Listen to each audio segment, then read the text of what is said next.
Jemaat sambil tetap bangkit berdiri untuk menghormati firman Tuhan, kita akan membaca porsi firman yang menjadi dasar khotbah hari ini, yang diambil dari 2 Samuel pasal yang ke-6, ayat yang pertama sampai dengan ayat yang ke-15. Demikian firman Tuhan. Kemudian Daud mengumpulkan pula semua orang pilihan di antara orang Israel, 30.000 orang banyaknya. Berkumpullah Daud lalu berjalan dari Baal Yehuda dengan seluruh bangsa yang bersama-sama dengan dia, untuk mengangkut dari sana tabut Allah yang disebut dengan nama Tuhan semesta alam yang bertahta di atas kerubim. Mereka menaikkan tabut Allah itu ke atas sebuah kereta baru dan mengangkutnya dari rumah Abinadab yang di atas bukit itu. Uza dan Ayo, anak-anak Abinadab, mengemudikan kereta yang baru itu. Mereka mengangkutnya dari rumah Abinadab yang di atas bukit itu dengan tabut Allah, dan Ahio berjalan di depan tabut itu.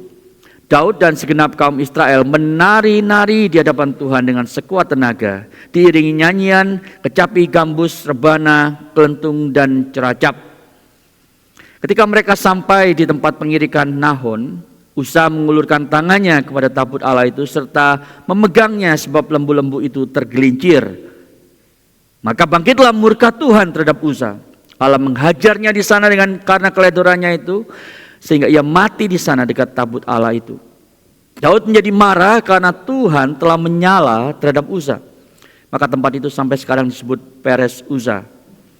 Pada waktu Daud menjadi takut kepada Tuhan, lalu katanya, bagaimana tabut itu dapat sampai kepadaku? Sebab itu Daud tidak mau memindahkan tabut Tuhan itu kepada dirinya ke dalam kota Daud, tetapi Daud menyimpankannya ke rumah Obed-Edom orang Gad itu.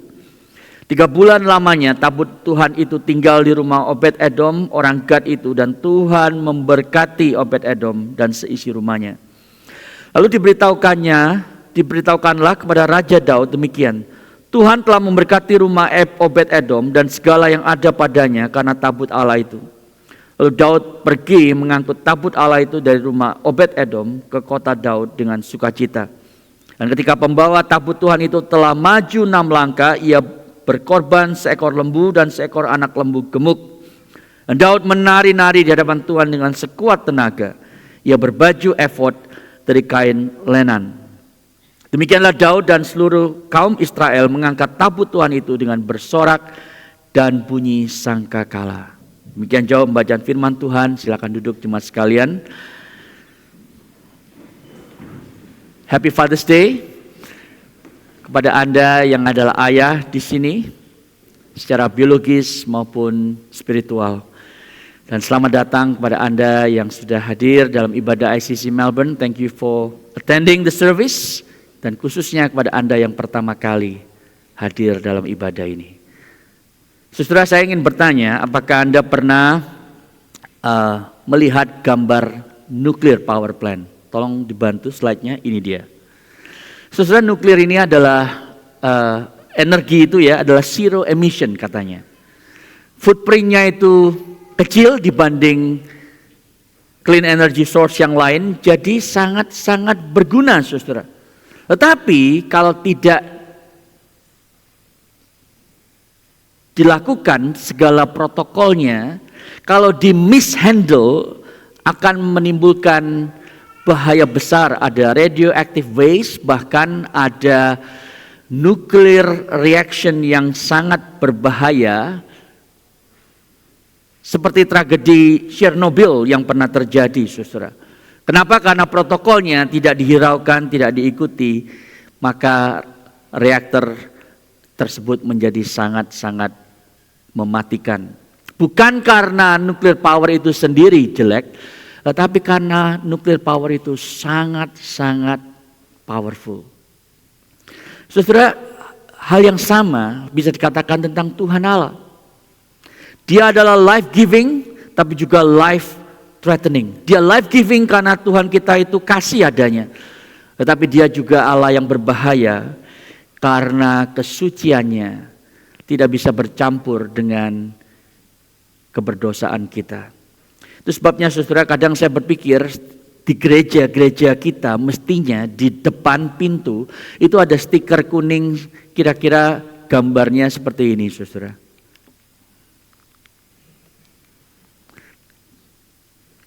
Nah, itu dia. Sehingga khususnya kalau Anda sudah jadi orang Kristen bertahun-tahun, sudah ke gereja itu ratusan kali, bahkan ribuan kali mungkin, Anda tidak pernah lupa karena ada stiker ini yang mengingatkan Anda bahwa Anda sedang datang ke rumah Tuhan dan jangan pernah anggap enteng Tuhan. Karena Dia adalah Tuhan yang tidak pernah bisa dijinakkan. Berhati-hatilah. Saudara, hari ini kita masuk ke dalam seri khotbah yang baru yang diberi judul The Gospel of the Kingdom. Injil Kerajaan Allah. Bukan kerajaan yang dipimpin oleh orang manusia biasa, kerajaan untuk manusia, bukan, saudara. Ini kerajaan yang dipimpin oleh raja yang suci adanya. Dia tidak memerintah karena dia dipilih, diangkat, karena dia diterima oleh publik, saudara, tidak. Tetapi pemerintahannya itu akan berlaku bagi kita, tidak peduli Anda setuju pada dia atau tidak. Tidak peduli Anda mendukung dia atau tidak, dia tetap adalah raja yang berkuasa. Dan hari ini khotbah pertama, saudara, dari 2 Samuel, kita melihat ketika ibadah kita itu berbahaya. Karena Allah kita adalah Allah yang berbahaya. Tujuannya adalah untuk memeriksa hati kita pada waktu kita datang beribadah seperti sekarang. Ataupun kita beribadah di hari Senin, Selasa, Rabu, dan seterusnya, saudara. Karena seluruh hidup kita adalah ibadah. Dan kita akan melihat teks ini dari 3 headings, yaitu the danger of God's presence, the blessing of God's presence, dan the delight of God's presence. Mari kita melihat yang pertama terlebih dahulu, bahaya dari hadirat Allah. Saudara, di ayat pertama dan kedua kita diberitahu bahwa Daud itu mengumpulkan orang-orang pilihan Israel 30.000 banyaknya. Untuk apa? Untuk membawa tabut perjanjian Allah dari rumah Baal Yehuda itu ke Yerusalem. Nah, saya harus set the scene untuk Anda. 2 Samuel 6 itu terjadi kira-kira tahun 1003 BC, before Christ. Dan Daud itu sudah menjadi raja Israel selama beberapa tahun, saudara.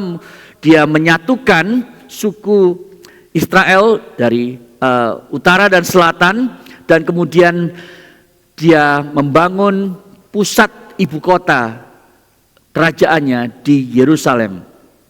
Nah, lalu saudara, ada tabut perjanjian, yaitu yang menyimbolkan kehadirat Allah itu.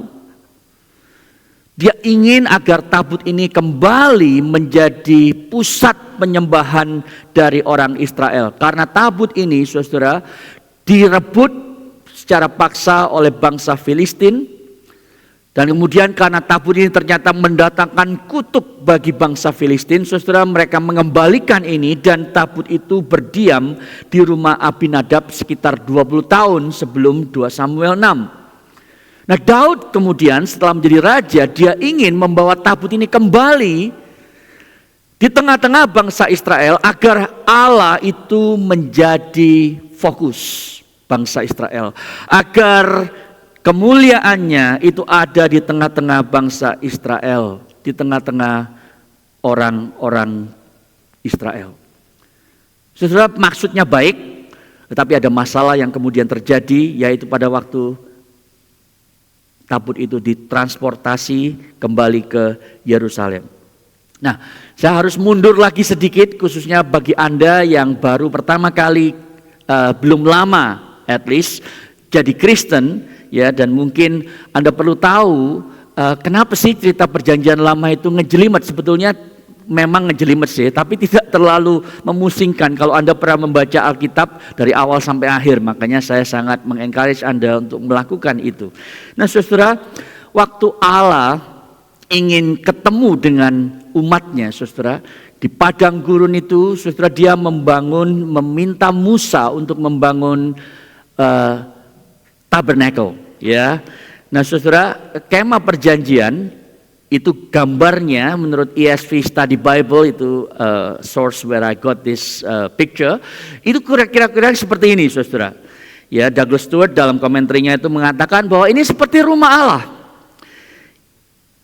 di mana dia itu hadir, ketemu dengan umatnya, lalu orang Israel 12 suku itu camp di sekitar kemah perjanjian ini menurut Bilangan pasal yang kedua. Nah, kalau Anda lihat di sebelah kanan di bagian depan saudara, ada banyak furniture di sana, ada meja, ya ada tempat untuk makanan saudara. Itu menunjukkan bahwa seakan-akan Tuhan itu sungguh-sungguh hidup di antara umatnya dan dia ingin umatnya hidup bersama dengan dia.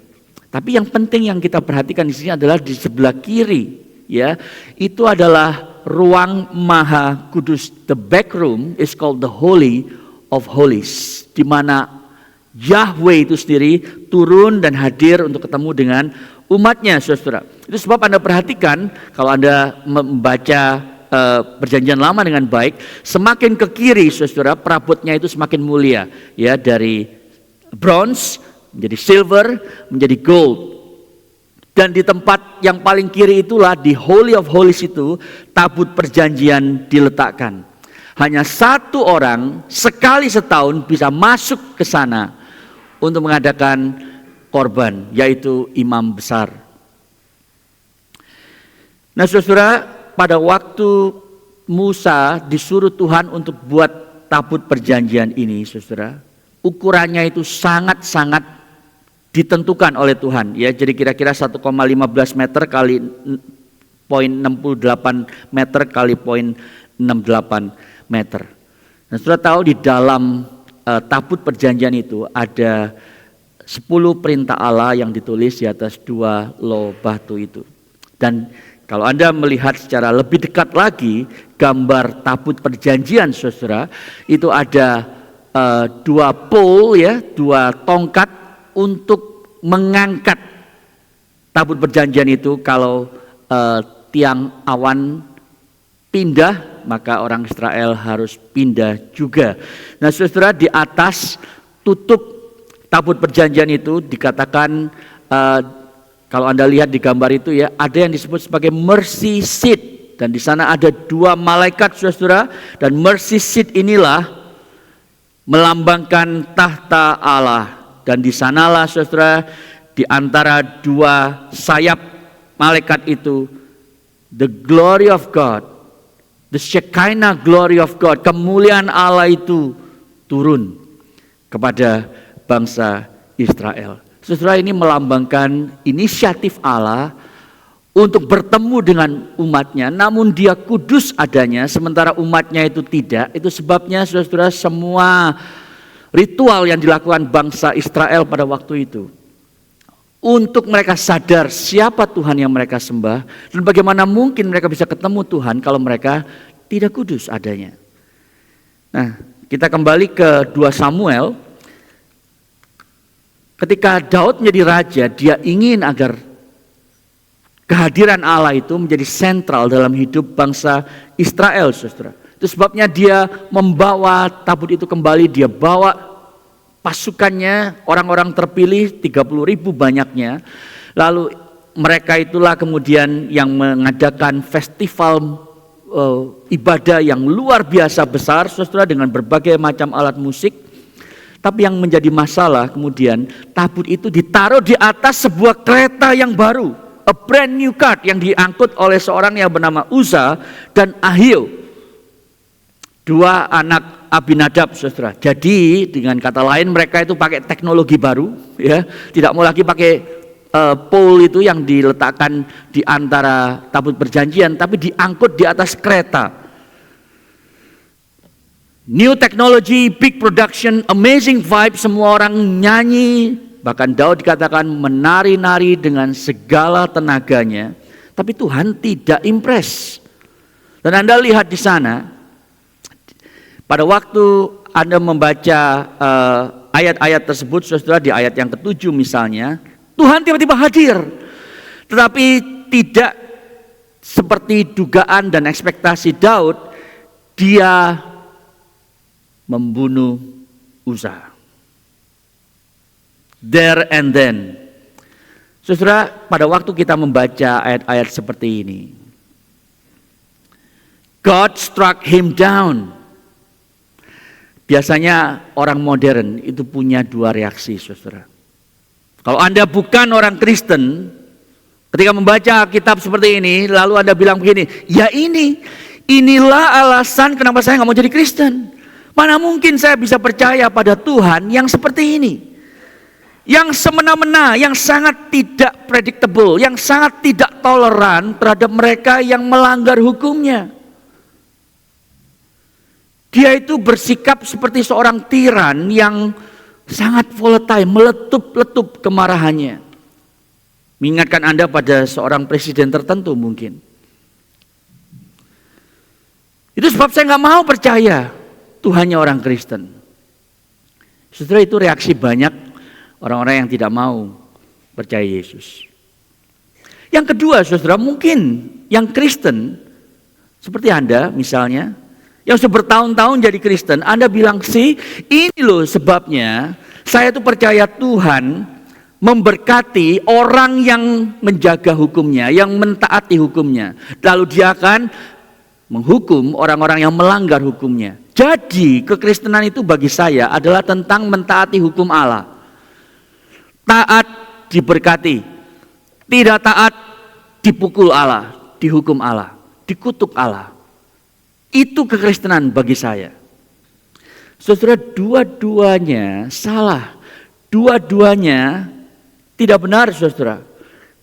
Kenapa? Karena baik yang melanggar hukum dan yang menjaga mentaati hukum itu mencoba untuk hidup tanpa Tuhan.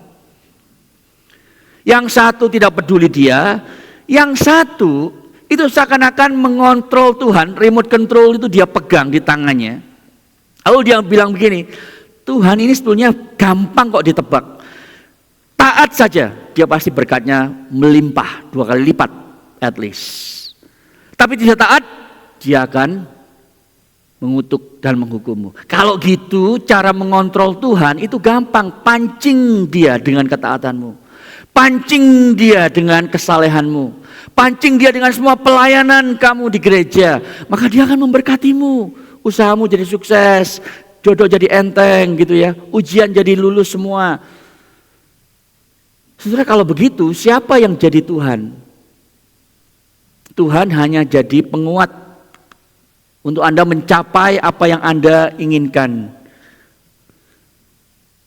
Dan itu yang seringkali terjadi pada diri kita sebagai orang Kristen.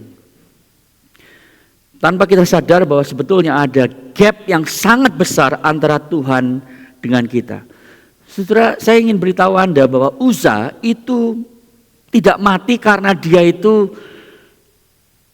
kepleset, artinya slip up gitu ya. Karena dia teledor.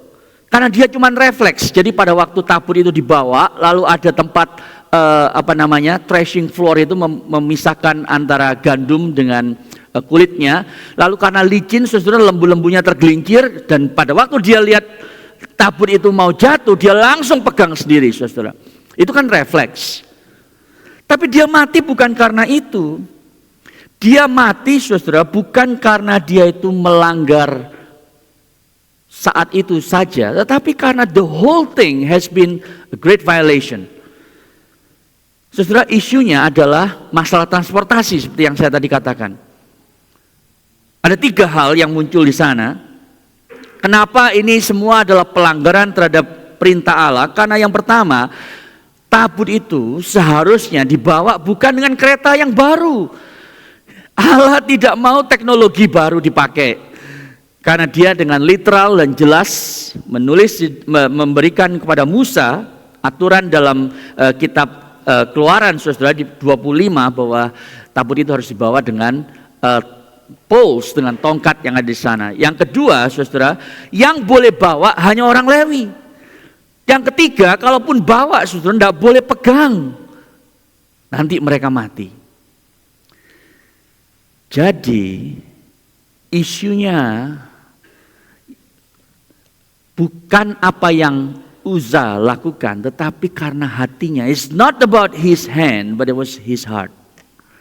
Dari awal saudara, dia tidak menggubris Tuhan. Dari sejak awal dia memperlakukan Tuhan sama seperti orang-orang beragama memperlakukan berhala mereka. Yaitu Tuhan itu saya bisa kontrol dengan usaha saya. Dia berasumsi saudara bahwa tidak peduli siapa yang akan membawa tabut itu dan bagaimana itu dibawa. Apalagi karena tabut itu sudah pernah ada di rumahnya 20 tahun sehingga familiarity breeds contempt. Jadi saudara, kematiannya itu bukan tentang breaking rules sebetulnya, tapi breaking reality. Realita bahwa orang berdosa tidak bisa mengontrol dan mengatur Allah. Dia mati bukan karena Tuhan itu mudi, tetapi dia mati karena Tuhan itu kudus. Dan kehadirannya itu harus kita dekati menurut syarat dan ketentuan Tuhan, bukan syarat dan ketentuan kita sendiri. Saudara, dia memegang tabut perjanjian itu bukan karena dia itu teledor orangnya, tapi karena ada ketidakpercayaan dalam hatinya. Saudara, ini mengingatkan saya pada sebuah cerita yang pernah ditulis oleh C.S. Lewis, The Chronicles of Narnia, khususnya buku yang diberi judul The Lion, The Witch, and the Wardrobe. Kalau Anda belum pernah lihat filmnya atau baca bukunya, saya sangat anjurkan. Nah, ada sebuah scene di mana Susan, salah satu anak-anak itu yang ke Narnia, saudara, tanya, siapakah singa yang bernama Aslan itu? Lalu Mr. Beaver menjawab seperti ini. Oh, dia itu adalah Aslan, dia itu adalah singa. Terus Susan bertanya, apakah dia aman? Dan ini jawabannya, safe? Who said anything about safe? Of course he is not safe, but he's good. He's the king, I tell you. Saudara, itulah Tuhan kita. Dia tidak aman, saudara. Dia tidak jinak, dia berbahaya. Oh, tapi dia baik. Dia raja, tahu? Budaya kita, saudara, mengecilkan Tuhan. Dan orang Kristen tidak kebal terhadap itu semua. Kita memperlakukan Tuhan seperti kosmik terapis. Kita memperlakukan Tuhan seperti konsultan. Kongkonani sultan, kata orang Surabaya. Kalau butuh, kita cari dia. Kalau hidup sedang aman, nyaman, saudara, kita tidak peduli dan lupa Tuhan. Kita hanya memperlakukan dia untuk memperkuat apa yang kita ingin capai. Dan tabut perjanjian, apa yang terjadi pada Uza mengingatkan kita bahwa Tuhan itu tidak jinak. He is not safe. Oh yeah, he's good, but he's not tame. Bangsa Israel telah menyalahgunakan tabut itu, memperlakukannya seperti lucky charm, seperti jimat, saudara. Kalau perang itu menang karena ada tabut perjanjian. Dan kita orang Kristen juga sering take God for granted. Ya, Yesus itu memang mengajarkan kita untuk memanggil Allah itu Bapa. Tetapi dia juga mengajarkan kita untuk namanya itu dikuduskan. Hallowed be thy name. Maksudnya apa? Dia itu beda. Jangan anggap enteng Tuhan. He is different from anyone and anything that you find in this world. Jangan anggap enteng Tuhan. Dia suci, kita tidak. Dia tidak berdosa, kita penuh dosa. Ada gap yang besar yang tidak bisa kita jembatani dengan kebaikan kita, moralitas kita, kesalehan kita, keagamaan kita. Saudara, kalau Anda datang ke ICC tiap minggu dalam ibadah seperti ini, apakah Anda punya awareness, kengerian akan Tuhan seperti itu? Atau karena Anda sudah lama ke gereja, Anda biasalah, itu sebenarnya datangnya telat. Kok bisa sebelum khotbah supaya nggak usah ikut votum lah, syafaat lah, nggak usah. Yang penting dengerin khotbah pulang. Sebelum pengumuman langsung hilang sudah. Anda tidak menghormati Tuhan. Tapi yang mungkin juga sama pentingnya adalah dalam keseharian hidup Anda. Saya tahu ada orang-orang Kristen yang pernah bilang pada saya, kok saya itu ya bisa hidup seminggu nih dari Senin sampai Jumat, tiap pagi pergi ke kantor, lalu pulang, lalu ngerjain berbagai aktivitas di rumah sampai malam, sampai tidur lagi. Tuhan itu nggak pernah ada dalam otak saya, dalam pikiran saya, dalam awareness saya. Jadi dari pagi sampai malam, Senin sampai Jumat, nggak ada Tuhan. Tapi saya juga nggak apa-apa tuh, baik-baik aja. Semuanya aman dan nyaman. Saudara, hari itu 30.000 orang Israel belajar satu pelajaran yang penting. Jangan menganggap remeh Tuhan. The danger of God. The danger of His presence. Yang kedua, saudara, yang kita pelajari di dalam ayat-ayat ini adalah the blessing, berkat dari kehadiran Allah. Saudara, mari kita lihat reaksi Daud. Dia marah, tapi juga dia khawatir. Ya, dikatakan di sana, he was angry, he was afraid, saudara. Dan Joyce Baldwin dalam komentarnya, dia bilang begini, saudara. Kematian Uza bukan hanya tragedi bagi bapaknya, bagi keluarganya, tetapi juga bagi Daud ini sebuah kehilangan muka yang amat sangat. Dia kan rajanya, dia kan yang mengorkestrate semua festival ibadah ini untuk membawa tabut kembali ke Yerusalem. Tiba-tiba ada tragedi yang besar. Muka saya mau ditaruh di mana? Itu sebabnya dia marah, saudara, marah sama Tuhan. Sebenarnya kata yang lebih tepat bukan angry, tetapi deeply grief. Jadi ini kesel campur sedih gitu ya. Karena tiba-tiba sukacitanya, pengharapannya itu diinterupsi pada waktu Tuhan memukul Uza dan dia mati. Pada waktu dikatakan dia itu sangat takut, saudara, dia sangat afraid itu. Dia sangat sadar tiba-tiba akan kekudusan Allah. Ada satu kesadaran yang dia tidak lihat sepenuhnya sebelum peristiwa ini. Itu sebab dia berteriak, saudara, how can the ark of the Lord ever come to me? Bagaimana tabut itu bisa datang kepadaku? Kalau realitanya seperti ini, saudara harus ingat, dia itu raja yang diurapi Allah, dipilih oleh Allah sendiri, diurapi Allah, dan dia sudah menikmati proteksi Allah selama bertahun-tahun dari berbagai musuh dia dan musuh-musuh Israel. Bahkan dia dikenal sebagai the man after God's own heart. Dia dekat sekali dengan Allah. Tapi saudara,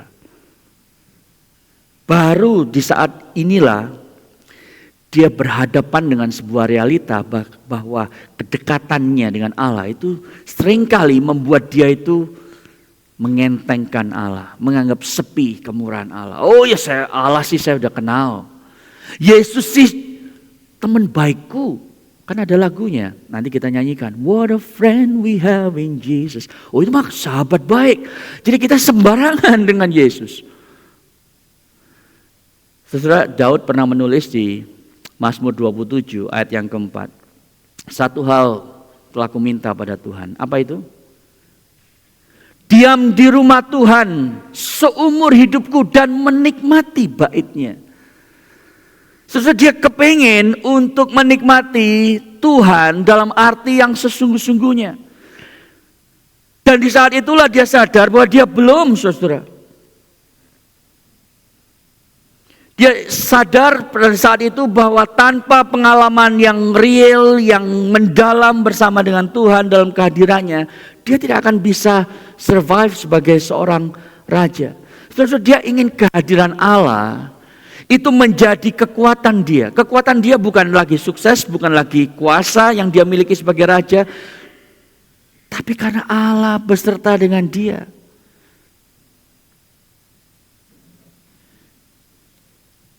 Dia ingin Shekinah glory itu, kabod itu, saudara, the weight of God itu bersama dengan dia. Nah, tanpa itu dia sadar dia tidak akan survive. Saya coba aplikasikan ini ya bagi Anda dan saya. Kalau Anda sudah orang Kristen lama, mungkin Anda bilang begini, oh iya saya tuh tahu kok Tuhan itu mengasihiku. Saya tahu bahwa Tuhan itu gembalaku. Saya tahu Tuhan itu memeliharaku. Saudara, hal-hal itu baik. Tetapi ini yang saya ingin katakan, kalau itu cuma ide dalam pikiran Anda, bukan sesuatu yang real, maka saudara, itu tidak akan mengubah Anda secara mendalam. Taunya dari mana? Itu real atau tidak? Taunya dari mana bahwa itu hanya teori, bukan sesuatu yang sungguh-sungguh terjadi? Taunya gini saudara, pada waktu ada yang menghina Anda marah nggak sama orang tersebut? Pada waktu ada orang yang memandang rendah kepada Anda merasa tersinggung nggak? Jawabannya adalah iya pasti, kalau enggak Anda sudah tidak normal. Ya. Jadi jangan terlalu rohani maksud saya. Pastilah kalau ada yang menghina Anda, memandang rendah Anda, yang salah paham terhadap Anda merasa nggak enak. Itu manusiawi, saudara. Amin. Kalau ada yang merasa enggak kok, saya nggak pernah tersinggung jadi orang Kristen ya, Anda boleh pulang pagi ya, saya berikan izin. Tapi Anda pasti tersinggung. Masalahnya gini loh, waktu Anda tersinggung, waktu Anda merasa nggak enak dalam hati, apakah itu kemudian berlarut-larut menguasai Anda sehingga sukacita itu hilang, rasa damai itu hilang? Tuhan tidak ada lagi tiba-tiba, yang ada adalah kekesalan hati, kepahitan bahkan. Itu yang jadi masalah. Anda terus-menerus lapar akan penerimaan dan pengakuan orang lain. Itu tandanya. Tapi kalau Tuhan dan kehadirannya itu sungguh-sungguh real, saudara, at least sama realnya dengan masalah Anda, maka Anda dapat berkata seperti ini, enggak apa-apa deh saya disalahpahami, enggak apa-apa deh saya dihina.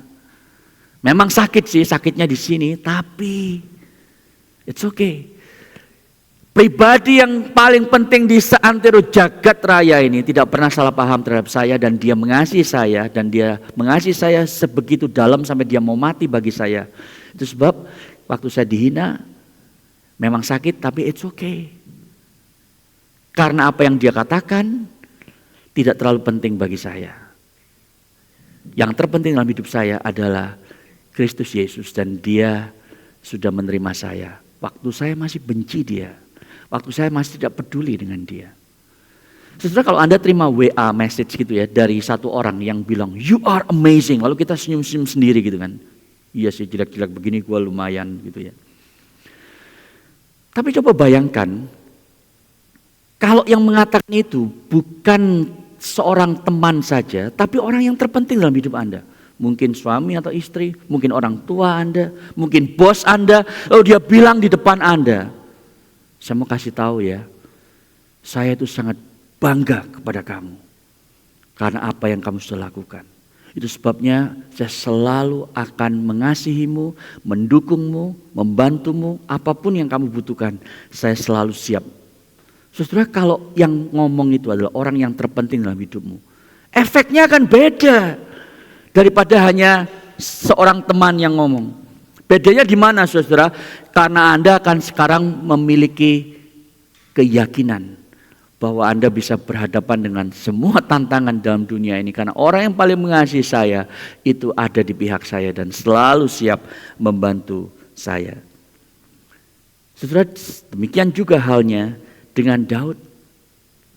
Dia minta, kapan tabut Allah ini bisa bersama dengan saya? Kapan kehadiran Allah, approval Allah itu terus bisa bersama dengan saya? Karena kalau itu saya miliki, apapun yang musuh saya lakukan, apapun situasi hidup saya akan tetap punya sukacita. Kebahagiaan saya tidak akan fluktuasi naik dan turun tergantung itu hari Senin apa hari Jumat, tanggal tua atau tanggal muda dan seterusnya. Jadi saudara, yang dia lihat itu seperti ini. Ya, kalau kita baca terus, tabut itu ketika karenanya Uza mati, lalu Daud tidak mau bawa, lalu dibawa ke rumah yang disebut sebagai Obed Edom, orang Gittite, orang Gad itu ya. Dan tiba-tiba di sana saudara, Daud ini dilaporin bahwa ternyata rumah tersebut diberkati Allah. Dia baru sadar satu hal, bahwa Allah yang berbahaya ini adalah Allah yang juga sangat mengasihi. Itu sebab kemudian dia memutuskan untuk membawanya kembali seperti rencana semula. Dan dia sadar, saudara, saya ingin memiliki that mercy, that grace, that presence, that glory of God. Ini membawa kita kepada poin yang terakhir, yaitu the delight of God's presence. Yang disimbolkan dengan dia itu dance with all his might. Saudara, ada sebuah turning point di sini. Apa yang berbeda dengan sebelumnya, sebelum Uza mati? Yang beda, sekarang yang ngangkut tabut itu adalah orang Lewi. Seperti yang Tuhan inginkan, saudara. Diangkutnya tidak pakai kereta, tapi diangkut dengan pole yang sudah ditetapkan oleh Allah itu.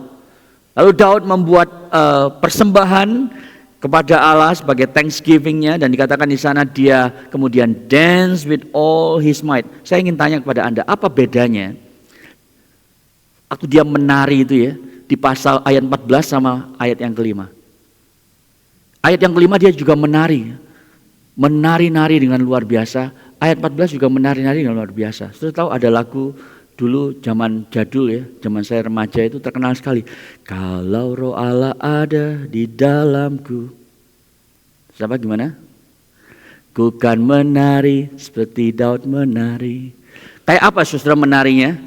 Anda mau coba di sini, ada yang mau volunteer berdiri lalu memperagakan, boleh di depan. Kalau roh Allah ada di dalamku, ku kan menari seperti Daud menari. Kayak apa saudara? Dikatakan di sana with all his might. Bedanya apa saudara? Di ayat 14, dia sudah ngerti bahwa dia tidak bisa bermain-main dengan Allah yang berbahaya ini. Tapi Allah yang berbahaya ini juga Allah yang memberikan pengampunan, yang memberikan kasih karunia. Itu sebabnya dia juga menari-nari dengan luar biasa. Nah, message-nya seperti ini saudara. Kalau Anda ngerti doktrin, ngerti pengajaran firman Tuhan dengan baik, Anda pun worship dengan segala tenaga, kekuatan Anda. Nah, kita ini masalahnya, karena di gereja Presbyterian, seringkali kalau ibadah itu seperti datang ke ibadah penghiburan. Diam, kanan lihat kiri. Terus kaku sekali. Yang di depan leading worshiper kita udah, ayo kita menyanyi bagi Tuhan. Ya biarinlah yang sebelah aja yang nyanyi gitu ya. Saya cuma lihat kanan dan kiri. Saudara, kita sangat-sangat kaku, tidak ada emosi saudara. Kenapa? Karena kita tidak merasakan kehadiran Allah yang berbahaya tetapi juga mengasihi kita itu. Saudara, kehadiran Allah itu seperti matahari, life giving, tetapi kalau terlalu dekat Anda bisa leleh terbakar, saudara. God's presence is both life threatening and life giving. Itu sebab kalau kita beribadah kepada Allah, baik di gereja maupun dalam keseharian hidup Anda, dan Anda merasa bahwa Tuhan itu hanya kudus tapi tidak mengasihi, maka Anda hanya melihat sisi bahaya dari Allah, kengerian kesuciannya itu. Dan tidak heran ibadah kita menjadi hollow, menjadi kosong, menjadi mekanistik, menjadi dingin sekali, kaku. Anda cuma datang ke gereja sebagai kewajiban agama, tidak ada sukacita. Tapi sebaliknya, kalau Anda hanya melihat Allah itu mengasihi Anda tapi tidak kudus, kudus itu artinya beda dengan Anda, dengan semua hal, semua orang, maka saudara, Allah itu menjadi pribadi yang bisa dijinakkan, dikontrol, diatur oleh kesucian Anda. Itu sebabnya ibadah kita menjadi sesuatu yang shallow, yang sentimental, yang hanya surface emotion. Nangis, ketawa, tapi tanpa menyadari siapa yang ada di depan kita, yang kita sembah. Ibadah yang sejati itu membutuhkan reverence and joy. Pemahaman bahwa Allah itu berbahaya tapi juga Allah yang sangat mengasihi. Kapan terakhir kali saudara Anda datang ibadah, Anda sangat dipenuhi oleh kasih karunia Allah yang kudus itu. Dan Anda berhenti untuk berpikir tentang diri Anda. Anda berhenti untuk berpikir kalau saya nyanyi lalu nanti fales, nggak enak sama orang sebelah. Jadi bilang, nggak bisa nyanyi, fales gitu ya. Kalau saya nyanyi angkat tangan nanti dibilang nggak Presbyterian gitu. Padahal Anda tahu Presbyterian itu kalau dibalik-balik ya, hurufnya bisa jadi Britney Spears. Ya, kalau nggak tahu, Anda diberitahu hari ini. Jadi ya kita itu pusing dengan apa yang orang pikirkan tentang diri kita, saudara. Jadi tidak berfokus pada Tuhan. Kapan terakhir kali Anda sungguh-sungguh datang beribadah dan sungguh-sungguh terhilang seperti Daud di dalam sukacita menyembah Allah yang kudus yang telah beranugerah kepada Anda? R.C. Sproul almarhum pernah menulis begini dalam bukunya The Holiness of God. Bagaimana kita bisa mengasihi Allah yang kudus? Jawabannya tidak bisa. Tidak bisa, saudara. Karena mengasihi Allah yang kudus itu melampaui kekuatan moral kita. The only kind of God, satu-satunya jenis Allah yang kita bisa kasihi dengan natur keberdosaan kita adalah Allah yang tidak kudus, yaitu berhala yang kita buat dengan tangan kita sendiri.